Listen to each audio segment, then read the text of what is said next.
And welcome back to Hannity. So the alt-radical left, as I call them, is trying to create chaos all over the country. Now, in the last segment, we showed you a video of a man the day after election being brutally beaten in Chicago by an angry mob who thought, what? He was a Trump supporter. Now, instead of condemning his behavior, some members of the alt-radical left are saying this. What do you say to the people who dragged a poor white guy out of a car and beat him? Oh, my goodness, poor white people, please, stop. Stop it, Carl. What I say to people that protest is that, first of all, apparently has never been an acceptable... Here with reaction from The Hill, Joe Concha, and from the Washington Times, Fox News contributor Monica Crowley. What a double standard. You've got a picture. You just showed me.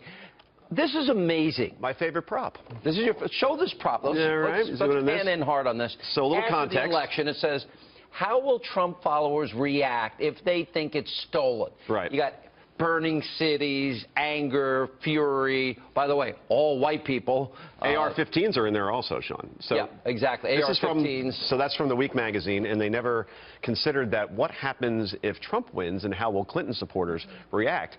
That looks a lot like Portland to me. Right now. Right. But instead, and if you know that if this were the case where Trump supporters were protesting, that obviously we wouldn't be trying to explore their feelings and give them national platforms to talk about their anxiety and their fear. They would be dismissed as racist, xenophobic, and kids at school wouldn't be told, we've got to work with your feelings. It'll be okay. It would be a slightly different narrative. Yeah, a little counseling time. You know what we've learned over the last 8 years of President Obama's presidency is that there is a professional left and there are professional protesters that are funded and orchestrated and organized by the professional left, including people like George Soros, that funds this.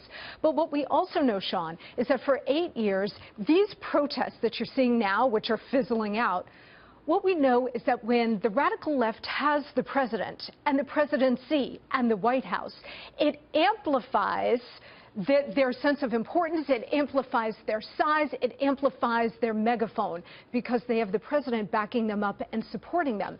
Now that this leftist president is on his way out, that's why these protests are falling apart. They're still organized, they're still out there, they're still getting media attention. But with this president, you know, 1 foot on the banana peel, they are not having the effect that they did when their chief sponsor was sitting in the Oval Office. I spent, Joe, a lot of time in my opening monologue tonight talking about the media and how wrong they have been. So I call it the alt-radical left media. I've said journalism's dead. So you've got Barack Obama, Hillary Clinton. In the case of Obama, he's invited the alt-radical left. Move On, Occupy Wall Street. Black Lives Matter had FaceTime with the President of the United States, people that were chanting, what do we want, dead cops, when do we want them now, and pigs in a blanket fry them like bacon. Now, are they not guilty of the very thing they're accusing Trump of, embracing the most radical elements, Hillary seeking Black Lives Matter support? Well, I think you won't have to worry about that come January 20th. That's one thing that you can take solace in. I look at more the media angle of all this, Sean, and here's what you need to know. A guy named Reed Wilson, he works for The Hill. He compiled all the major endorsements that Hillary Clinton got. Out of 59 papers, Hillary Clinton got 57 endorsements. Donald Trump, 2. You know what those endorsements got Hillary Clinton? A concession speech. So this shows you that the influence of the media is now a fraction of what it used to be, because if people listened to what they were saying, Donald Trump loses by 20 points. Who's going to hold CNN feeding questions to Hillary to help her cheat, or colluding with the DNC in what questions they should ask Donald Trump? Who's going to hold the New York Times or Politico allowing editor privilege for the candidate? You know, who's going to hold John Harwood of CNBC? I'll tell you who. Who? The American consumer, the viewer. They already did? Because if you can see it in the ratings, and when the ratings go down, revenue goes down. So, number one, I think the corporate parents of these organizations should be holding their networks responsible, okay? So it should go further than the chairman of these networks. It should go up to the corporate heads. They should be answering for this. But you can also vote with your remote control, and you can vote with your subscriptions. Right, you see vote the New York Times falling apart. Yeah, of course, Sean, at 10. No, but there's a cabal. I noticed, for example, you're kind of a lone wolf. There's the pipsqueak, you know, Jeff Zucker stenographer, this kid, Brian Stelter, right? He lives in Jeff Zucker's office, I'm told. And him and Dylan Byers, they don't report on their own network. They are Fox obsessed. They're stalkers in many ways. If there's one little thing they don't like on Fox, or Hannity's not a journalist and he has a show, hello, I've been here 21 years. Shocking revelation. Fox News alert.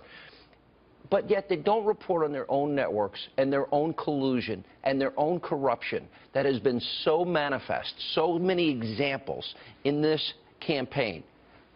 How do we ever trust these people again, or should we never? Well, if you look at trust in media, 6%, Associated Press study in April, 6% of the American public has a high confidence in the media. Is that why you purposely avoid that relationship that exists on Twitter and everything else with the group, the cabal of all the media people? That's a different kind of elite crowd. I repurpose my dinner table when I have parties to play beer pong. All right, I'm a different kind of guy. Look. By the way, me and Monica fit in great. You know, this isn't just my opinion as far as is there media bias. Yeah. You know, some media reporters, elite media reporters, will say, you know, only some Americans believe that. USA Today poll. This is all you need to know.